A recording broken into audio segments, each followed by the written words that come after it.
Hola, ¿cómo están? Hoy, como estuvimos charlando el otro día vía WhatsApp, quiero presentarles algunas cuestiones que tienen que ver con el uso de los simuladores en la enseñanza de las ciencias naturales. Hay algunas reflexiones en general sobre el tema herramientas informáticas y simuladores. No pretendo que sea una clase digamos que no es que nos vamos a meter con detalles ni va a ser quizás hiperreveladora, pero creo que tenemos algunas cositas interesantes como para detenernos un momento y pensar algunos elementos de este mundo. Ustedes entiendo que ya han tenido una materia en la que trabajaron con las nuevas tecnologías en la enseñanza, así que voy a intentar no repetirme excesivamente con cosas que ya han trabajado ahí, pero quería eventualmente llamarles la atención sobre algunas particularidades de todo esto. Antes de meterme específicamente con la cuestión del trabajo con simuladores, me pareció apropiado, me pareció interesante hacer una pequeña reflexión previa que tiene que ver con, y un poco esta primera diapositiva pretende presentarles el orden en el que voy a contarles algunas cosas. La idea es preguntarnos o pensar algunas características que tiene el medio informático, porque cuando las podamos explicitar, de ellas después nos vamos a poder agarrar de alguna forma o vamos a tener que pensar estrategias para explotarlas. Pero es bueno tener una buena idea de, bueno, cuáles son esas características que tiene el medio informático, o al menos cuáles son algunas de esas características. Em, Vamos a hablar específicamente de una cuestión que tiene que ver con el uso de herramientas informáticas en términos generales, mucho más allá de simuladores específicamente. Vamos a hablar de algunas cuestiones que tienen que ver en términos generales con el uso de herramientas informáticas, y ahí va a aparecer la cuestión esta de la integración de representaciones o la pregunta sobre qué delegar y qué no delegar, o qué delegar y qué supervisar cuando uno trabaja con el medio informático. Nos vamos a preguntar algunas cuestiones respecto de la relevancia que tienen ciertos contenidos y ciertas habilidades, si no amerita revisar algunas cosas que enseñamos y la importancia que le damos a unas u otras habilidades. Y finalmente, después de hacer esas primeras reflexiones, vamos a mirar algunas cosas concretas que tienen que ver con la cuestión de los simuladores propiamente dichos, ¿sí? Entonces vamos a empezar con esto que decía recién de algunas características que tiene el medio informático. Bien, independientemente de si estamos usando un simulador, si estamos navegando por internet, si estamos usando un procesador de texto o estamos usando una hoja de cálculo o un juego, lo que sea que estemos haciendo con una computadora o con el medio informático en general, con un celular, con cualquier cosa que nos permita interactuar con esta tecnología, una de las principales o una de las primeras características que quisiera resaltar es el hecho de que el medio informático es un medio eminentemente dinámico, ¿sí? Dinámico quiere decir, en términos concretos, que pone en juego de manera explícita lo temporal, ¿sí? O sea, que el medio informático es dinámico. Permite, por ejemplo, estas cosas que tenemos ahora en pantalla. Permite que haya animaciones, permite que haya videos, permite que haya cosas que se mueven, permite eso, hacer un uso extensivo del tiempo. O sea, el tiempo aparece como una variable explícita en el uso de la herramienta informática, ¿sí? Yo tengo un documento y ese documento tiene una versión anterior y va a tener una versión posterior. Puedo hacer si yo escribo algo, eso que escribo va completando la pantalla en determinada temporalidad. O sea, las cosas ocurren de manera dinámica en el medio informático. Eso es una característica que tiene el medio informático, que obviamente nos parece bastante evidente, porque ya la tenemos hipernaturalizada, pero le damos palabras. Eso es una característica del medio informático, que la menciono específicamente para no confundirla con otra característica que también tiene el medio informático, que normalmente vienen de la mano, pero que formalmente no son la misma característica. Una cosa es que sea dinámico y otra cosa es que sea interactivo, ¿sí? Dinámico, como dije recién, quiere decir que pone en juego de manera explícita la cuestión temporal. Mientras que sea interactivo, lo que quiere decir es que a una acción del usuario corresponde una reacción del medio informático, ¿sí? Yo aprieto una tecla en el Word y aparece una letra en la pantalla. O aprieto la mano arriba del mouse y hay una flechita en la pantalla que cambia de posición, ¿sí? Aprieto con me paro encima de esa flechita arriba de un elemento de menú y aprieto el botoncito del menú y se despliega el menú. Y si elijo una de las opciones, hace algo la computadora, abrirá un archivo nuevo, lo guardará, revisará la ortografía, nada, lo que fuere en ese programa particular que estoy haciendo. Pero a cada acción del usuario le corresponde una reacción del medio informático, ¿sí? Eso es lo que se llama digamos, eso es lo que significa ser interactivo, ¿sí? Normalmente, o sea, en la computadora, en el medio informático en general, que sea dinámico y que sea interactivo son dos cosas que vienen de la mano, pero como estamos poniéndole cierto tecnicismo a la cosa, dinámico es el hecho de que aparece explícitamente el tiempo. Por ejemplo, un video es dinámico, una animación es dinámica y no necesariamente interactiva, ¿no? Eh,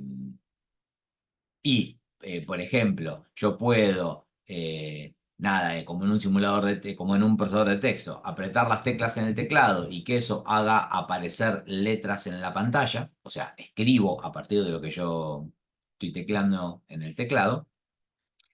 Eso es interactivo, ¿sí? Pero su nivel es dinámico porque hay cierta temporalidad en la forma en la que van apareciendo esas letras, pero ahí la temporalidad no es la principal protagonista. Entonces, en principio, lo interactivo y lo dinámico no necesariamente son estrictamente lo mismo, ¿sí? Una característica que tienen muchas de las cosas que a nosotros nos van a interesar hacer en nuestras clases de ciencias es que justamente los simuladores, por mencionar la gran herramienta que solemos utilizar en las clases de ciencias, los simuladores se caracterizan porque combinan estas dos cuestiones de manera explícita, ¿no? Son tanto dinámicos como interactivos. Son dinámicos en el sentido de que me permiten ver procesos ocurriendo y son interactivos en el sentido de que yo puedo intervenir sobre eso que está ocurriendo, puedo apretar botones, puedo cambiar las propiedades de lo que estoy viendo y eso automáticamente genera una reacción, ¿sí?, al respecto. En ese sentido, uno podría pensar también en otro ejemplo clásico, no de enseñanza, típico de interactivo y dinámico, es por ejemplo un juego, ¿no? En donde está ocurriendo algo y yo interactúo con ese juego y de lo que yo hago, lo que yo hago genera cambios en lo que está ocurriendo, ¿sí? Bien, entonces, eso como para tener algo de vocabulario cuando nos refiramos a estas cosas. Otra de las características potentísimas que tiene el medio informático, y que de esta sí también nosotros nos vamos a agarrar mucho como profes de ciencias, es la idea de que el medio informático integra representaciones. Esta quizás es el gran paso adelante que dio la invención de la digitalización. Esto de que con un mismo lenguaje interno, o sea, para la computadora, como se suele decir normalmente, son todos ceros y unos, o sea, le da lo mismo una imagen, un sonido, un gráfico, una palabra, un dibujo, una foto, un video, le da exactamente lo mismo en términos de los lenguajes, en términos de cómo esos casos están representadas al interior de la computadora. Para la computadora se representan todas de la misma manera y eso hace que pueda migrar fácilmente de un tipo de representación a otro tipo de representación. Entonces yo puedo tener una imagen, puedo tener un gráfico asociado a algún elemento de esa imagen, puedo tener una tabla asociada a los elementos de ese gráfico o a los elementos de esa imagen, puedo tener un sonido representado como una onda, puedo tener un sonido representado como está representado acá, como un ecualizador gráfico, puedo tener un sonido representado como una especie de emoji en donde hay algo que me sugiere que eso es un sonido, etcétera, etcétera. O sea, puedo usar gráficos, puedo usar textos, puedo usar animaciones, puedo usar dibujos, puedo usar sonidos, ¿sí? Puedo usar colores, puedo usar tridimensionalidad.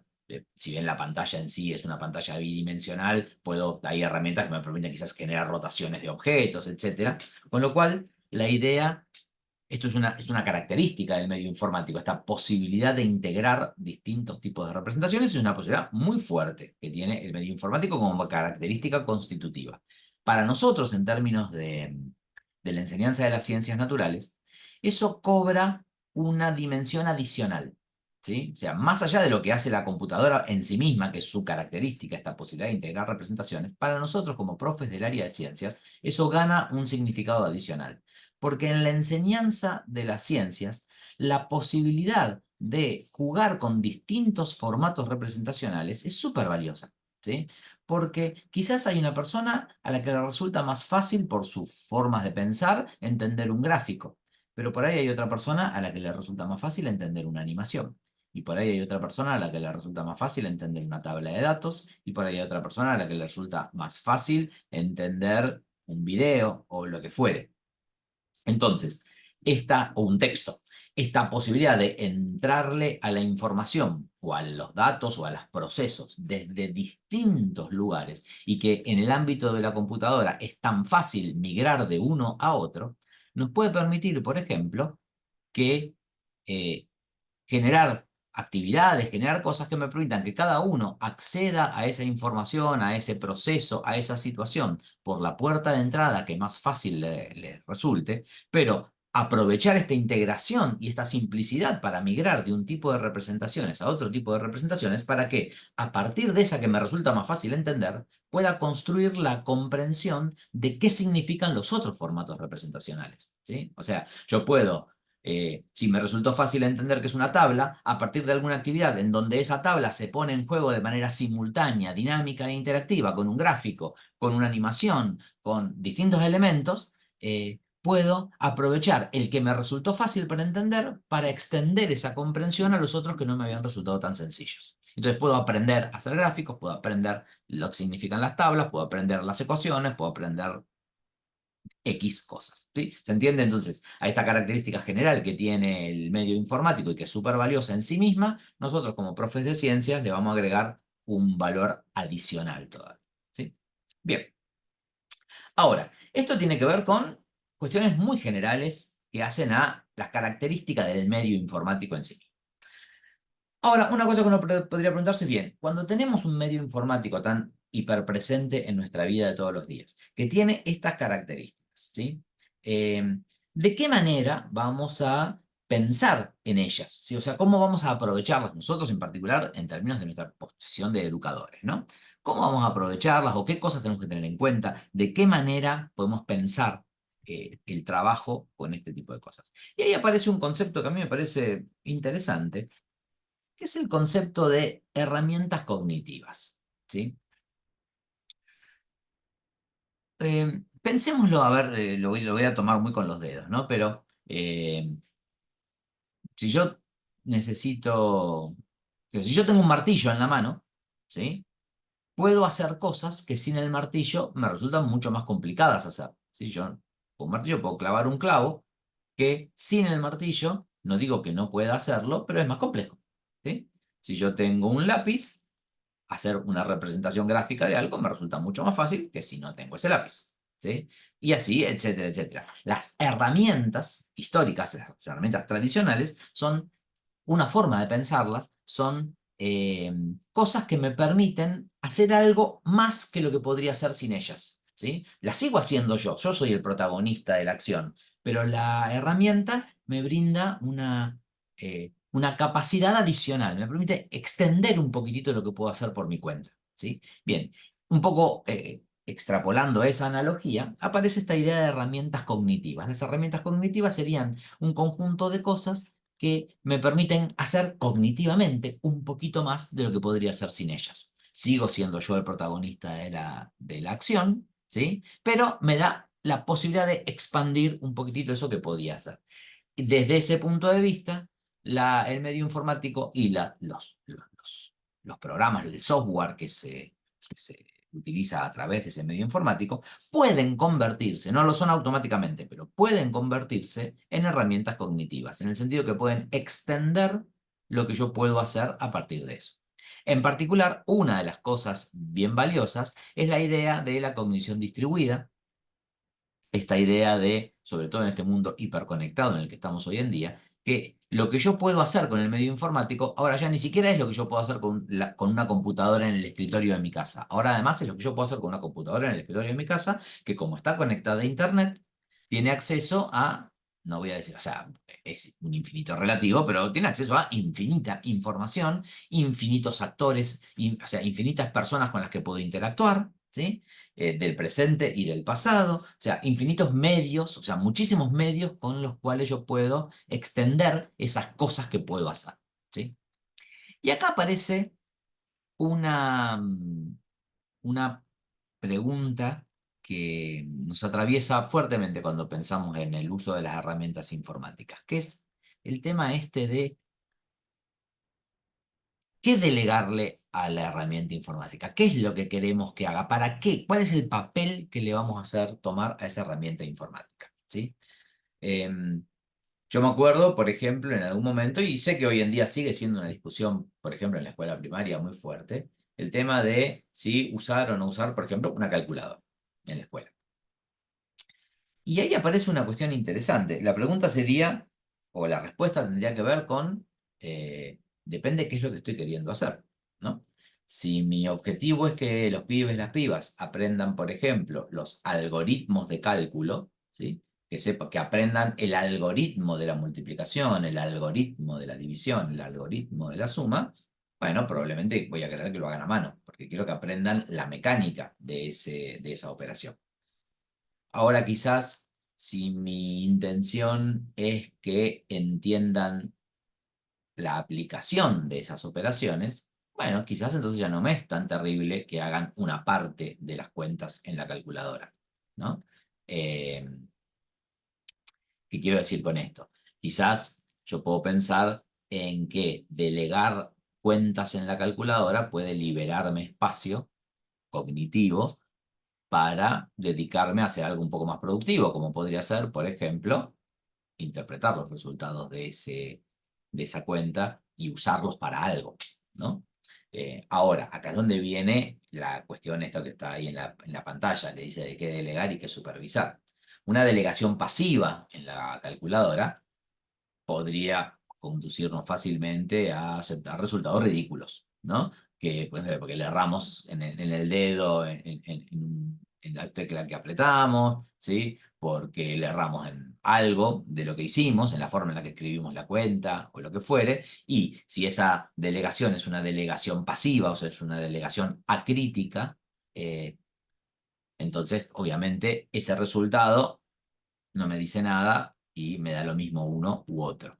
Ahora, si esa delegación vino acompañada de algún tipo de supervisión, ¿sí? Una supervisión quiere decir que no es que yo delego en la calculadora la cuenta y me despreocupo de lo que ocurre. Simplemente delego en la calculadora el algoritmo de la cuenta, la resolución mecánica, pero yo conservo un nivel de supervisión sobre lo que está ocurriendo. Por ejemplo, una supervisión criteriosa podría implicar que pueda anticipar, no sé, el orden de magnitud de la respuesta, ¿no? Que pueda haber hecho alguna estimación a partir de alguna heurística, o sea, alguna estrategia ad hoc para tener alguna anticipación sobre el resultado. Podría tener algún tipo nada, de criterio crítico para mirar lo que está ocurriendo en esa calculadora. Entonces, si logro llegar a eso, que eso es algo que tendríamos que enseñar nosotros, no es que a los pibes se les va a ocurrir naturalmente, o no a todos, pero si logramos una cosa así, una delegación criteriosa que venga acompañada de una supervisión potente,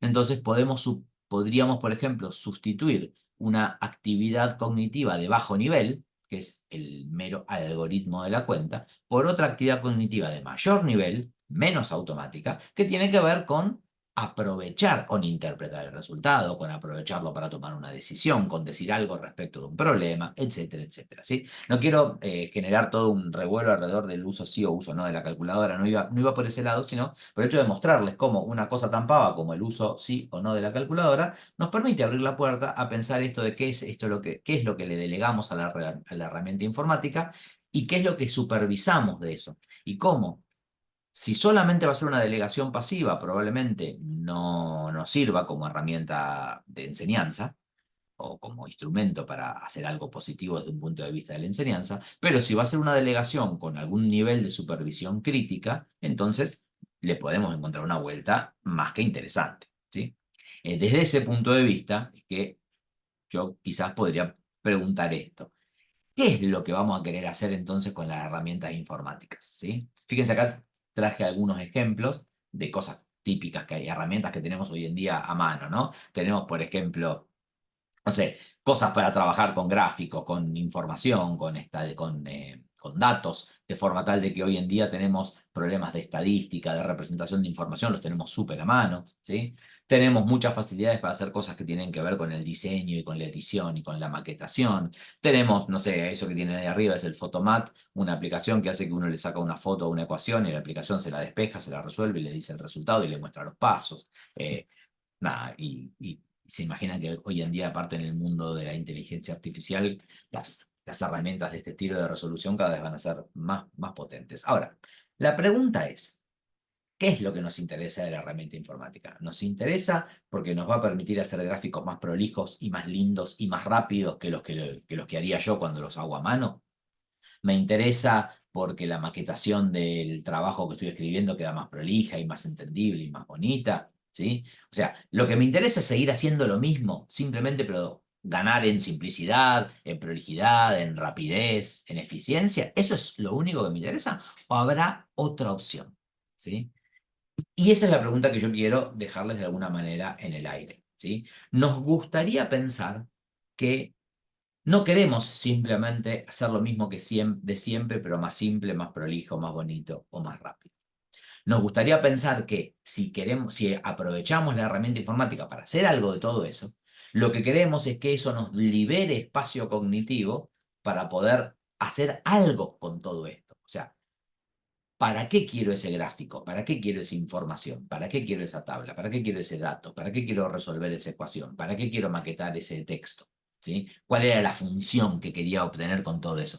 Bien, entonces, quizás si puedo delegar parte de ese trabajo a la herramienta informática, puedo ahora entonces encarar con ese espacio cognitivo disponible que tengo, cosas de un poco más de demanda cognitiva, ¿no? Esa es un poco la pregunta o la idea que quería dejarles dando vuelta. Y asociado con esto, viene una segunda cosa que no quiero dejarme pasar antes de entrar en el tema siguiente, que es, quizás esto también, quizás la disponibilidad del medio informático, nos permita volver a plantearnos la vieja pregunta que ya nos hace la didáctica constructivista desde hace muchos años y que muchas veces nos caracterizamos por seguir barriendo abajo del alfombra. O sea, esto que voy a decir ahora no es nada nuevo, ¿sí? No es un mérito de la herramienta informática, no es un mérito de las tecnologías. Es la misma pregunta que nos hace el constructivismo desde hace un montón de tiempo.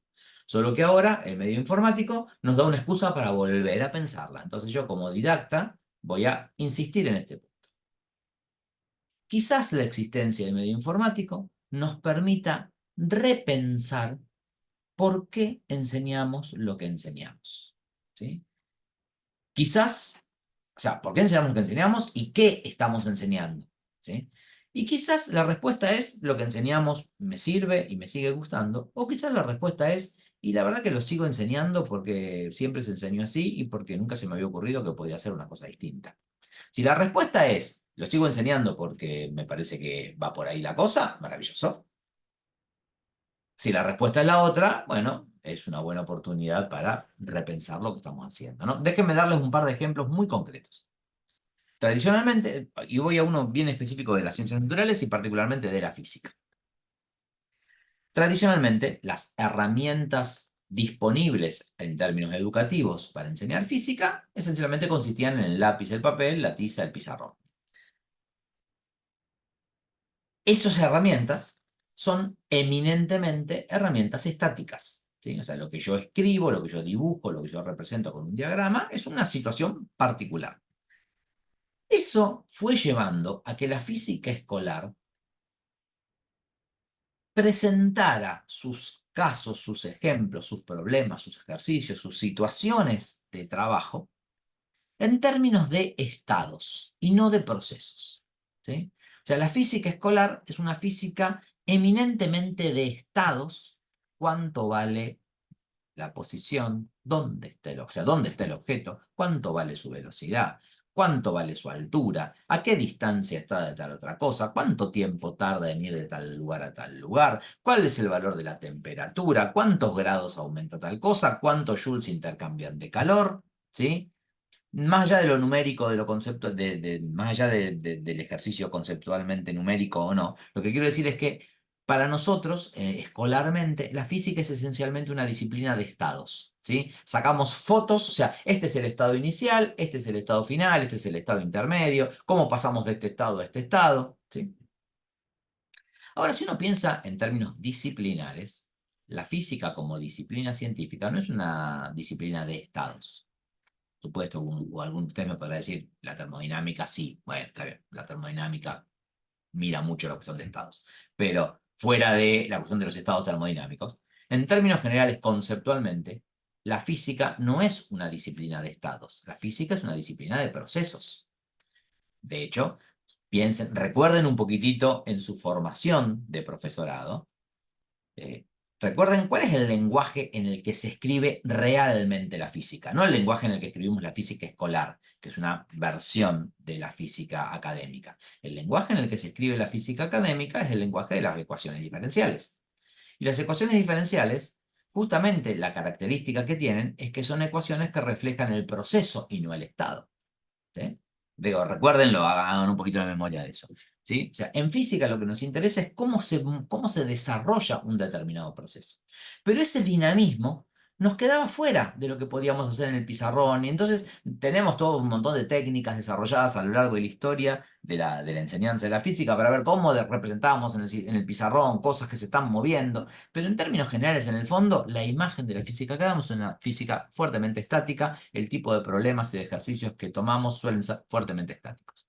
Ahora yo pregunto, si tenemos las herramientas informáticas que tenemos hoy en día, ¿no podemos repensar si no vale la pena empezar a introducir algo del dinamismo propio de la física en lo que estamos haciendo? Si ahora, por ejemplo, animaciones podemos pasar podemos acceder a animaciones. Podemos acceder a simuladores que nos permiten ver en tiempo real o de jugar un poco con los parámetros de un proceso, etcétera. Se entiende la idea, ¿no? Y en ese sentido también, por ejemplo, este es otro. Si históricamente, tradicionalmente, una de las funciones que tenía la escuela era la de proveerle información a nuestros estudiantes, era la de ampliarle su horizonte cultural. Hoy en día, un mundo en el que lo que sobra es la información, o sea, el acceso a la información es bastante trivial hoy en día en términos generales. ¿No será opción, no será una cosa importante por ahí que pensemos en términos de cómo mejorar las habilidades de nuestros estudiantes para administrar esa información, para filtrarla, para reconocer fuentes valiosas de fuentes no valiosas, para encontrar a partir de una inquietud ese dato que están necesitando, ¿sí? ¿No tendríamos que tomarnos un poquito más en serio o tomarnos como responsabilidad, por ejemplo, el cómo gestionar esta interlocución con un mundo en donde la información es omnipresente, pero que hay tanta que hace que a veces sea más difícil que antes todavía encontrarla? O diferenciar la que nos sirve de la que no nos sirve, o diferenciar la que es más o menos real de la que es más o menos mentira. ¿Sí? Bueno, eso dejo como esas cosas en términos de la existencia del medio informático, quizás nos da una excusa para revisar qué es lo que enseñamos, por qué lo enseñamos, a qué habilidades le damos más o menos relevancia. ¿Sí? Por ahí la resolución mecánica de un problema pasa a ser secundaria y nos interesa mucho más, algo que mucho más piola, que es poder usar esa resolución para decir algo de la física de ese problema o algo del mundo natural. Bien, ahora sí hago o sea, ustedes si quieren aprovechen este momento para hacer una pausa, porque yo ahora voy a avanzar un poco más y voy a ya dejo de hablar de herramientas informáticas en términos genéricos y voy a hablar específicamente de simuladores.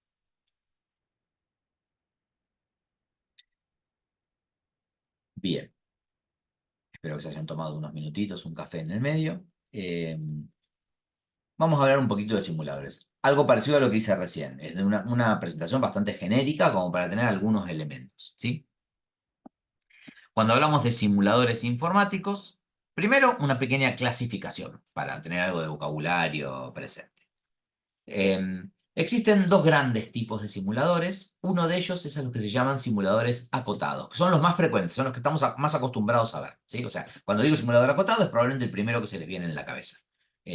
Son simuladores en donde la situación que vamos a simular está predeterminada, lo cual pareciera una obviedad hasta que les muestre la siguiente categoría de simuladores. Pero en esta primera categoría de simuladores, la situación a simular está predeterminada. ¿sí? ¿Qué quiere decir eso? Que, no sé, acá es bastante obvio, no sé, hay un simulador que me sirve para representar cuestiones de óptica, hay otro que me sirve para representar cuestiones de las leyes de estado de los gases, hay otro que me sirve para representar cuestiones de nutrición, hay otro que me sirve para representar cuestiones de palanca y de torque, hay otro que me sirve para representar cuestiones de, si no me equivoco, esto es, sí, de ecología, o sea, de problemas predador-presa, etcétera. O sea, cada simulador está pensado para presentar y trabajar alrededor de determinada situación.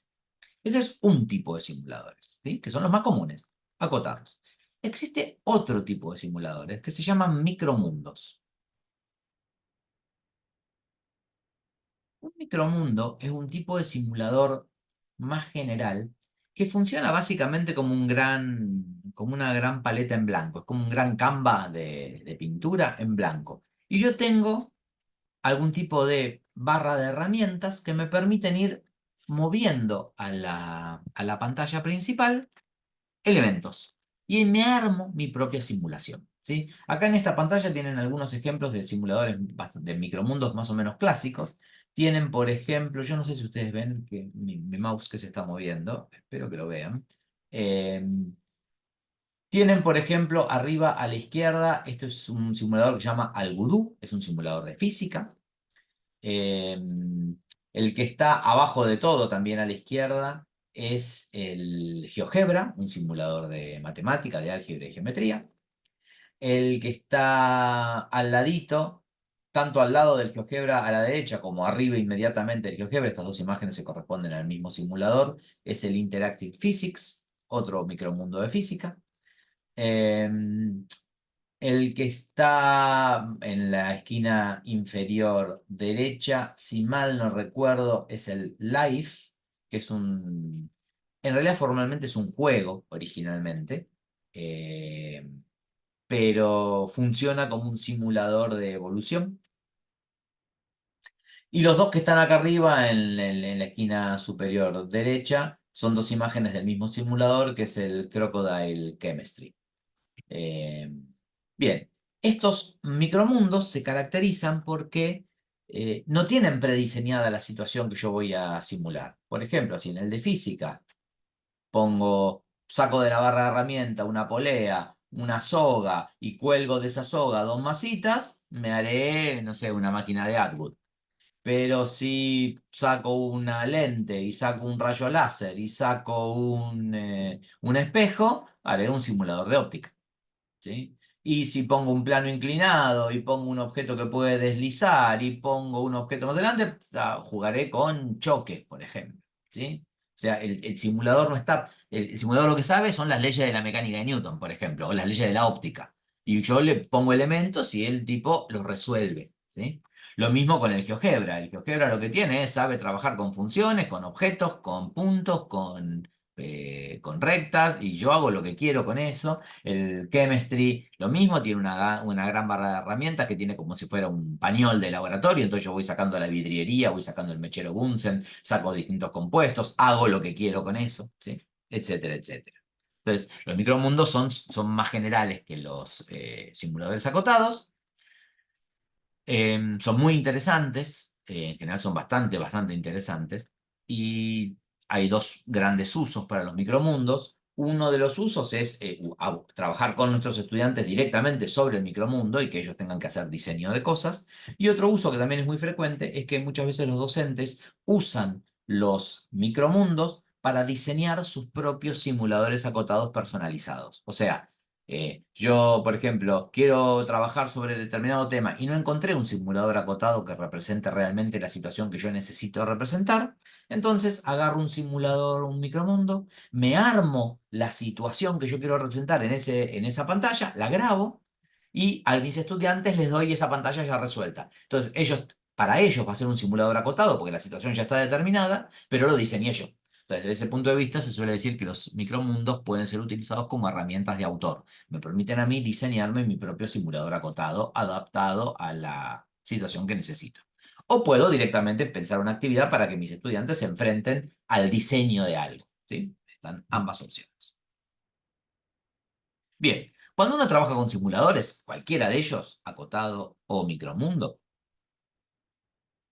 Una cosa que podemos tener en cuenta es, por ejemplo, cuál es el nivel de interacción que tenemos con el modelo que hay por detrás, ¿sí? Y en ese sentido, podemos pensar en términos de tres grandes categorías. La primera la estoy poniendo técnicamente, no es un simulador, pero como está ahí en el límite y aparece muy frecuentemente en algunos lugares, la incluyo, es la de un visualizador. O sea, un visualizador es algo que me muestra de alguna manera algún aspecto de un modelo. Acá, por ejemplo, tienen a la derecha, esto está sacado, ahora no recuerdo cómo se llama el programa, pero que representa, sirve para representar así modelos químicos. Pero es meramente un visualizador. Yo puedo moverme, cargar distintos tipos de moléculas, mirarlos en tres dimensiones, pero no estoy operando sobre el modelo. No tengo no estoy haciendo algo con las reacciones químicas, por ejemplo. Estoy simplemente mirando átomos que ya vienen resueltos. Después tengo los simuladores acotados, con los que vimos hace un rato, que el modelo ya está predeterminado, la situación ya está predeterminada. Y después tengo el micromundo, en donde yo armo la situación directamente. ¿Sí? Otra cosa que uno puede pensar cuando mira un simulador es que ese simulador tiene ciertos elementos que son de entrada, o sea, elementos en donde el usuario le da información al simulador de alguna forma, o condiciona al simulador de alguna forma, y elementos de salida, que son elementos con los que el simulador me comunica cosas, ¿sí? Por ejemplo, en estos que están dibujados, en estos que están mostrados acá, yo, en el de la concentración, que es el que está abajo a la derecha. eh, yo puedo interpretar que las cosas que puedo elegir en el cuadrito este que está acá, la mezcla, si es un sólido, si es una solución, lo que voy a utilizar como soluto, eso es un dato que yo le doy de entrada al simulador. O sea, yo le digo al simulador qué quiero que use, ¿sí? Si la canilla está abierta o está cerrada, es un medio de entrada. O sea, yo tengo forma de actuar sobre el simulador abriendo, cerrando la canilla, por ejemplo, ¿sí? O moviendo el botoncito este, el deslizador de qué nivel de evaporación quiero. Y ahora, como respuesta, el simulador me da información a mí de qué manera. Bueno, me la da, por ejemplo, poniéndome un valor en este sensor de concentración. Eso es un elemento de salida. Pero también me lo da, por ejemplo, porque cuando yo abro o cierro la canilla, también hay una canilla que acá me la tapa la otra imagen, pero hay también una canilla acá arriba. Cuando yo abro o cierro estas canillas, cambia el nivel del agua. Entonces yo viendo el nivel del agua, eso también es un dato que me dice cuánta agua hay, aunque no tenga el número, viendo si está más arriba o más abajo, eso es un dato, ¿sí? Y también es un dato porque si ustedes jugaran con este simulador van a ver que el color que toma la muestra se pone más oscuro o más clarito en función de si está más o menos concentrado. Entonces nada, hay elementos de entrada y hay elementos de salida, ¿sí? En este otro también, elementos de entrada es si le doy calor o no, si cambio el volumen con esta mano que está metiendo y apretando la tapa del cilindro, le doy más volumen o menos volumen, le doy con el inflador más presión o menos presión, y los elementos de salida, por supuesto, son lo que indique, epa, perdón que acá me adelanté una diapositiva, no quería pasar todavía. Los elementos de salida son el valor de la temperatura, el valor que esté acá, pero no solamente los valores de los gráficos o los valores numéricos. También es un elemento de salida el hecho de que cuando esto esté corriendo, yo voy a ver que estas partículas se están moviendo y que se van a mover más rápido cuando estén a mayor temperatura y se van a mover más lento cuando estén a menor temperatura, que van a ocupar todo el volumen que le dejo disponible, etcétera, etcétera. Con lo cual, eso también es un elemento de salida. ¿Sí? El siguiente punto tiene que ver con lo que llaman los niveles o los tipos de representación que se ponen en juego, ¿sí? Hay tipos de representación que son más analógicos, analógicos en el sentido de que pretenden analogar algo de la situación que están representando, y modelos que son, y formatos representacionales que son más numéricos, que son más abstractos, ¿sí? Por ejemplo, todas estas cosas que están acá en pantalla son distintas formas de representar velocidades, ¿sí? Pero no es lo mismo representar la velocidad con un número, 130, que es lo más abstracto, ¿sí? Que representar, por ejemplo, la velocidad con esto que es, me da la sensación de que me estoy moviendo, ¿sí? Y en el medio tengo otros niveles de representación, ¿no? Tengo, por ejemplo, un velocímetro que está muy cerca del número, el velocímetro es casi el número, pero es un poquitito menos abstracto que el número porque la aguja se va moviendo a medida que voy a distintas velocidades y entonces tengo una representación adicional, además del número, tengo un movimiento en la aguja que me indica si estoy en una velocidad alta o si estoy en una velocidad baja. Tiene un escaloncito menos de abstracto que el número, ¿sí? Y después tengo otras, ¿no? Tengo, no sé, esta que tiene los vectores, por ejemplo, en donde es bastante abstracto, pero los vectores me dan alguna idea de lo que está ocurriendo. ¿Sí? Hay algo en el vector que es analógico a la velocidad que quiero representar.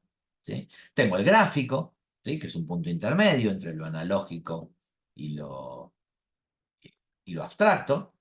¿Sí? O sea, el gráfico, por supuesto que también es abstracto, pero fíjense que no es lo mismo, no es igual de abstracto el gráfico que el número, ¿no? El gráfico guarda, me muestra algo más, por eso es potente un gráfico, ¿sí? Y bueno, y finalmente, como decía, algo que me muestra algo moviéndose es lo más analógico posible, ¿sí? Ahí tienen, por ejemplo, un autito pasando, ¿de acuerdo? ¿Se entiende más o menos la idea? Si no, bueno, después cualquier cosa, charlamos. Bien, ahora, y ya con esto estamos cerrando. Cuando pensamos en actividades para hacer con un simulador, yo acá tengo una especie de clasificación. Esta clasificación no es una clasificación académica, quiero decir, no la estoy sacando de un trabajo académico. Es una clasificación más con los dedos para que nos entendamos un poco.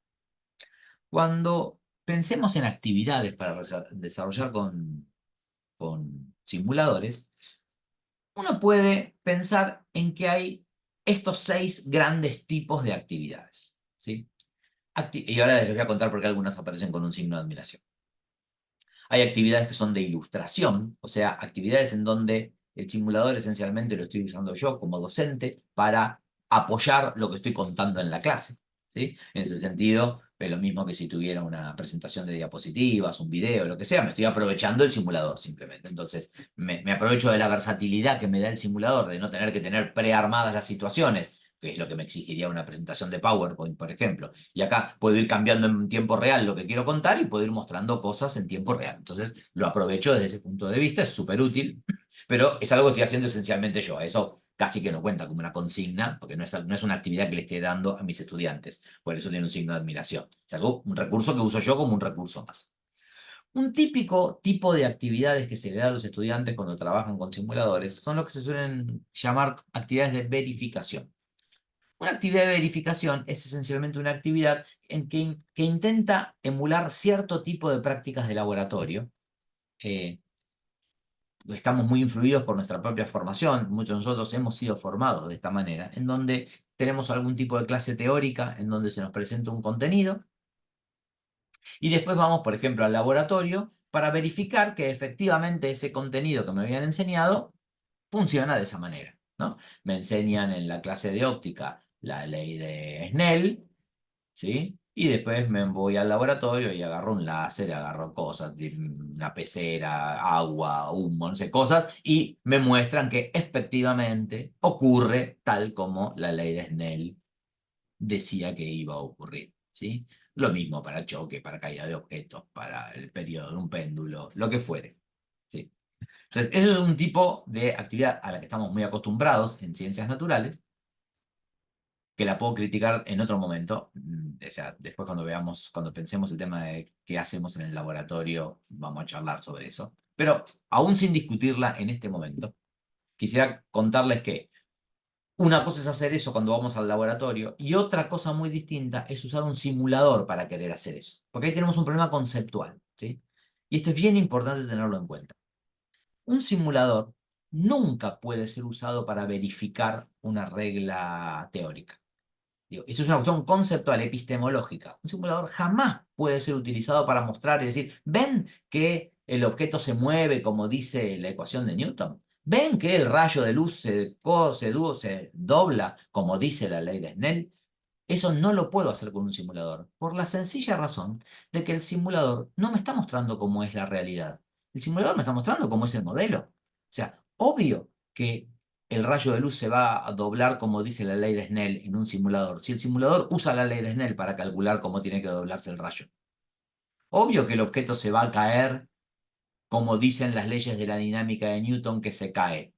Pero no porque en el mundo real funcione de esa manera. Se va a caer de esa forma porque el simulador usa las ecuaciones de Newton para calcular cómo tiene que mostrar en pantalla la caída del objeto. Entonces digo, es una tautología usar el simulador para verificar una ecuación de la física teórica, ¿sí? Porque el simulador siempre va a funcionar como dice la ecuación, porque así está programado. Entonces no sirve como verificación. No es, en ese sentido, no es sustituto del laboratorio. ¿Sí? Digo, es importante esto. Hay otros argumentos a favor y en contra de usar un simulador como sustituto del laboratorio. En algunas cosas el simulador me sirve para sustituir el laboratorio, en otras cosas no, en otras cosas a veces, eso es otra discusión. Pero esto es fundamental porque es conceptual. Jamás un simulador me puede servir como agente de verificación de una regla teórica, porque el simulador está programado para funcionar y por lo tanto solo puede funcionar, ¿no? No hay manera de que no funcione. Si el modelo matemático llegara a estar equivocado, el simulador no lo sabe y lo va a aplicar igual. Entonces el simulador va a mostrarme lo que el modelo le diga que tiene que mostrar. Y eso es independiente de si el modelo era un buen modelo o era un mal modelo para representar lo que ocurre en la realidad del laboratorio. Entonces, por eso tiene un signo de admiración. Otro tipo de actividades muy típicas son las actividades de exploración. Las actividades de exploración son las actividades en donde uno básicamente le permite a los estudiantes interactuar con ese simulador sin seguir un protocolo, sin seguir una receta específica. Esas actividades pueden ser libres o guiadas, ¿no? Libres son básicamente las actividades en donde los pibes interactúan con el simulador sin más que alguna por ahí breve consigna inicial. Y guiadas son aquellas en donde sí hay por ahí un recetario, alguna cosa de vos probá tal cosa, probá tal otra, a ver qué pasa en este caso, a ver qué pasa en este otro caso, ¿sí? Las exploraciones les puse un signo de admiración simplemente para que tengan en cuenta que hay que hacerlas con cierto cuidado. Primero, si la exploración es excesivamente libre y no está enmarcada en la resolución de algún tipo de problema o algo, lo que puede ocurrir es que los pibes simplemente, si el simulador es más o menos agradable visualmente, terminen simplemente jugando con él y no sacando ninguna conclusión. Y si encima el simulador no es particularmente atractivo, ni siquiera eso, y termina siendo simplemente una cosa mecánica de hacer cosas y no problematizarlas o no sacar ninguna conclusión de eso. Y en el otro extremo, si la exploración es extremadamente guiada, ahora haga esto otro, ahora compare esto con esto, ahora fíjese qué pasa acá, en la práctica lo que tenemos es un bajo nivel de demanda cognitiva y entonces en general conviene revisar si no podemos hacer que los pibes participen un poco más en lo que está ocurriendo y que no sean simples ejecutores de una receta, ¿no? Un tipo de actividad que es interesante, que es particularmente interesante, es una actividad, son las actividades de anticipación o planteamiento de hipótesis. Acá lo importante es tener en cuenta o es pensar que dada una determinada situación, poder hacer una pausa para que los pibes hagan anticipaciones. ¿Qué espero que ocurra en esta situación? ¿Qué me imagino que va a ocurrir? Y poder explicitarlo. ¿Qué hipotetizo respecto de esto? Y después ir al simulador y ver si ocurre o no ocurre de esa manera. ¿Sí? Ahí una cosa que vamos a tener que... ahí es, digamos, acá es un caso en el que una de las características del medio informático nos juega en contra y vamos a tener que usar una estrategia explícita para intentar evitarla, y es que esta idea del medio informático de que es interactivo, o sea que cuando yo actúo automáticamente me devuelve una respuesta. Yo acá tengo que tener cuidado entonces en estas situaciones porque es muy tentador, más que ponerme a hacer hipótesis, es muy tentador ponerme a probar medio cosas al azar hasta que resuelve el problema. Y entonces está bueno decir, bueno, no, a ver, pongamos una pausa, hagamos una hipótesis, una anticipación antes de poner en juego el simulador y después vamos al simulador a ver si ocurre o no ocurre, para que haya tiempo de que yo realice esa actividad cognitiva de hacer la anticipación sin ver lo que está ocurriendo directamente, ¿no? Otra, otra cosa súper importante es la posibilidad de plantear problemas o casos. O sea, yo planteo una situación problemática y entonces el uso del simulador es el que le va a permitir a los pibes, a las pibas, decir algo respecto de ese problema o de ese caso. ¿Sí? Sea porque tienen que plantear hipótesis, sigue siendo en el fondo también algo de hipótesis, ¿no? Pero tienen que plantear anticipaciones, cosas, ponerlas a prueba y usarlas, por ejemplo, para tomar algún tipo de decisiones. ¿Sí? O sea, porque, esa es una situación muy típica, pero súper útil. A veces la vemos como problemática, pero yo les voy a dar una vuelta porque para mí son muy útiles. A veces lo que nos ocurre es que el simulador al que tenemos acceso no responde exactamente a la situación que nosotros queremos problematizar. Es parecido, toca algún aspecto, sí, pero otro no, etcétera, etcétera, porque uno, bueno, tiene acceso a los simuladores que encuentra. Eh, en ese caso, una actividad muy interesante es la de adaptar el simulador. O sea, adaptar, digamos, como parte de la actividad, o sea, que la actividad sea la adaptación, o sea, pensarla con los pibes y las pibas. ¿Cómo uso? ¿Qué elementos del simulador me van a servir para analogar qué elementos del caso y qué elementos no? ¿Cómo uso este simulador que tiene estas condiciones para decir algo respecto de este problema que no es exactamente el mismo? ¿Sí? Y analizar rangos de validez, etcétera, etcétera. ¿Sí? Y finalmente, un tipo adicional de problemas son los problemas de desafío. Los desafíos son esencialmente muy parecidos a los casos anteriores, a que haya un problema o a que haya una situación de anticipación o de planteamiento de hipótesis, pero se le agrega que hay algún tipo de restricción.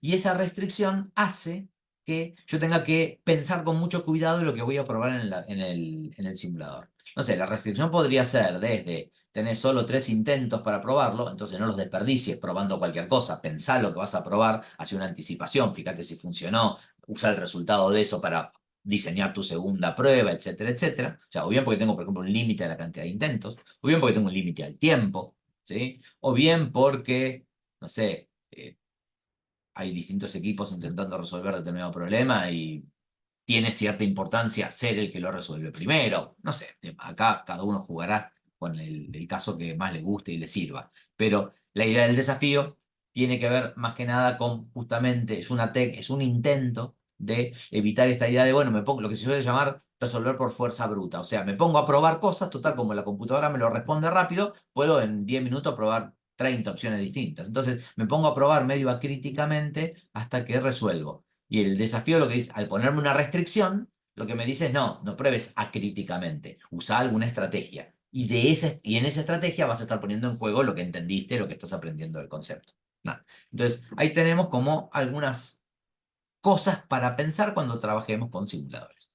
Finalmente, y esta ya es la última diapositiva y acá cerramos, me quedo con algunas cosas para pensar como para dejarle flotando por ahí cuando trabajamos o analizamos o diseñamos cuestiones para trabajar con simuladores. La primera, repito lo que dije hace un ratito porque me parece fundamental, el simulador sirve para ver cómo funciona el modelo, no para ver cómo funciona la realidad. ¿Sí? O sea, el simulador siempre va a mostrar lo que el modelo diga que muestre. Entonces, ¿eso significa que es inútil? No, todo lo contrario. Nosotros muchas veces en la escuela lo que queremos es que los estudiantes aprendan modelos, porque la ciencia trabaja con modelos, no trabaja con la realidad. Entonces, está buenísimo en ese sentido. El simulador sirve para ver, para entender el modelo. Me sirve para aprender, para entender, para interactuar con el modelo. Lo que es importante es que nosotros como docentes no pensemos que lo que estamos haciendo es trabajar con la realidad. ¿Sí? No estamos trabajando, los simuladores no simulan la realidad, simulan el modelo. Es una cuestión epistemológica para tener en claro. ¿Sí? Otra que es como bastante obvia, pero por las dudas, la mera interacción con el simulador no genera aprendizajes como la mera interacción con cualquier recurso no genera aprendizajes.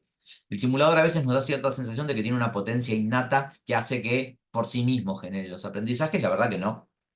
Como cualquier otra cosa, requiere actividades, requiere consignas, requiere cranear una estrategia, un hilo conductor, una secuencia, ¿sí?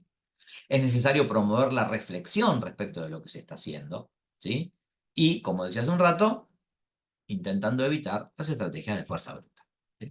Bien, esto fue como un paneo rapidísimo, no sé si rapidísimo, pues no terminó siendo tan rápido, pero fue un paneo general de cómo pensar el uso de las herramientas informáticas y de los simuladores en particular para la enseñanza de las ciencias naturales. Después la próxima clase por ahí estaría bueno, si, o por mensaje en el foro de la materia o por mensaje en el grupo de WhatsApp, me interesaría saber si hay puntos de contacto entre algo de esto de lo que les conté hoy y lo que ustedes trabajaron en su materia de tecnologías y la enseñanza. Bueno, nos vemos la próxima y charlamos, ¿sí?